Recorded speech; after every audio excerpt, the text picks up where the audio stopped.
Hi, I'm James from Chaosium. I sat down with Lynne and we talked about Rivers of London. Specifically, we talked about what the coming year, 2022, is going to look like for Rivers of London. What kind of product releases are we going to see? What kind of development? Well, Lynne tells us all about that in this interview. I'll jump across to it in just a second, but first, remember to subscribe to the Chaosium YouTube channel. It helps us out and it lets us make more content like this. Thanks. Well, fans can expect to see a big bumper book of lovely artwork and a really fun game. Ben has literally run out of superlatives for the artwork because obviously we're working very closely with Ben. Ben has final approval on everything because, of course, it's his IP, as you would expect. So he regularly gets little things that I send him from our lovely artists. And yes, he has literally run out of superlatives and is now creating acronyms for me to say how much he's enjoying the work that he's seeing. So yeah, it's coming along nicely. It's into layout, and we're putting the finishing touches. It's in early stages of layout at the moment, but yes, all coming together nicely.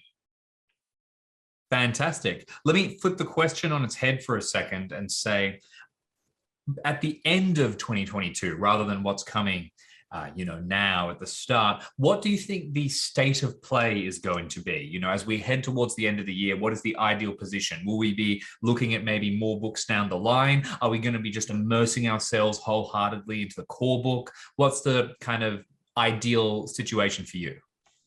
Well, we already have a scenario collection in the very early stages of production. We have 2 scenarios locked. We have a couple of authors thinking about pitches, and there's a couple of other authors who expressed interest earlier in the day but didn't make it, weren't involved in the core rule book, who would like to submit things. So it's there is another book lined up. Ben and I, when we were at Dragon Meet in December, discussed the other books in the line, but obviously I'm not going to say too much about that because we don't want to tempt the publishing gods. Of course, you got to be quiet about the special stuff. So let me ask you on a personal level. You've been working on this project for so long. Is there something that you are particularly excited about that is going to be coming out this year? And obviously, the core book is coming out. So the answer is going to be the core book. But is there a particular aspect of it? Is there a particular thing that you're just excited that's going to see the light of day that maybe we're not quite expecting? Oh, I don't like it when you ask me questions like that, Jamie. You always manage to get one in. Well, we've made a big thing with luck. I always loved the luck rules from 7th edition. I thought they were very flexible. They gave players a lot more control. You're not quite at the whim of the dice. So we've made that a core concept of the game. I think people are going to really like the character creation because Paul's done a lovely job of making it fast but immersive. We've got a fantastic solo adventure written by Gavin Inglis based on Ben's short story, The Domestic. And from playtest feedback, we've had a lot of very good things about that, about it being a really nice way of introducing people who are gamers but who don't know Rivers of London, and also people who aren't gamers sort of into the idea of the game. So it's following the model that we used for Alone Against the Flames in the Call of Cthulhu starter set. So it takes players through, gently introducing them to the core concepts of the game, and then the rest of the rulebook will build on that.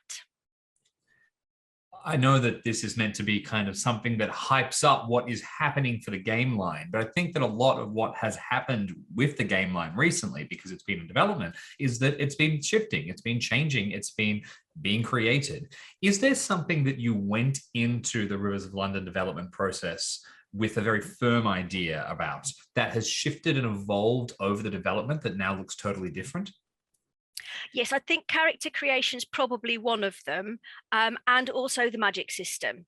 The magic system, we did toy with the idea at the very beginning. Obviously, for those who aren't familiar with Rivers of London, the way that magic works in Rivers of London is that spells are built using what are known as forma, so Latin words, and you plug your forma together to create a spell effect. Now, that's very reminiscent of a game system called Ars Magica, and it's a very flexible system. And we did discuss right at the very beginning whether we wanted to go with that or whether we wanted to go with sort of a more sort of standard spell level, because you do have levels of spells in Rivers of London, and it was where to go with that. But we decided very early on that we wanted this game to be an introductory game for people who hadn't necessarily role played before, but people who loved Ben's Rivers of London world. So the thing with having a pick and mix system is that it requires a lot of understanding on the part of the players, a lot of work on the GM's part, because they've got to think really, really quickly and come up with what could happen if you mix these things together. And we thought that was probably just a bit too much of a big ask for people who were just learning the system and how to play. So we decided that instead we'd go with the spell levels.